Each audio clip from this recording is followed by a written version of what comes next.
తిరుపతి ఆదిలాబాద్ తిరుపతి మధ్య 17405 17406 నంబర్లతో రాకపోకలు సాగిస్తూ ఉన్నటువంటి కృష్ణా ఎక్స్ప్రెస్ రైలును అక్టోబర్ 2వ తేదీ 1974 సంవత్సరంలో ప్రారంభించారు. గంటకు 46 కిలోమీటర్ల వేగంతో 1139 కిలోమీటర్ల దూరం నడుస్తున్న కృష్ణా ఎక్స్ప్రెస్ ఈ సంవత్సరం అక్టోబర్ 2వ తేదీ నాటికి 51 సంవత్సరాలు పూర్తి చేసుకుని 52వ సంవత్సరంలోకి ప్రవేశిస్తోంది.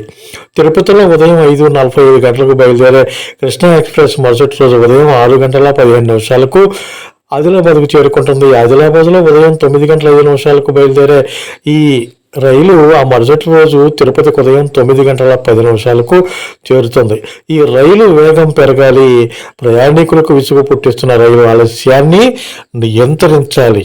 ఈ ఎక్స్ప్రెస్ రైలు Adilabad, Kinwat, Bodhadi, Bujurg, Sahasrakund, Himayat Nagar, Bhokar, Mudkhed junction, Umri, Dharmabad, Basar, Nizamabad junction, Kamareddy, Akkannapet junction, Mirzapalli, Medchal, Bolarum, Cherlapalli, Bhuvanagiri, Yadagiri, Aler, Jangaon, Raghunathpalli, Ghanpur, Kazipet junction, Warangal, Nekkonda, Kesamudram, Mahabubabad, Garla, Dornakal junction, Khammam, Bonakalu, Madhira, Errupalem, Kondapalli, Vijayawada junction, Pedavadlapudi, Duggirala, Tenali junction, Chundur, Nidubrolu, Bapatla, Chirala, Vetapalem, Chinaganjam, Ammanabrolu, Ongole, Tanguturu, Singarayakonda, Kavali, Bitragunta, Nellore, Vedayapalem, Gudur junction, Venkatagiri, Srikalahasti, Renigunta junction, Tirupati railway స్టేషన్లో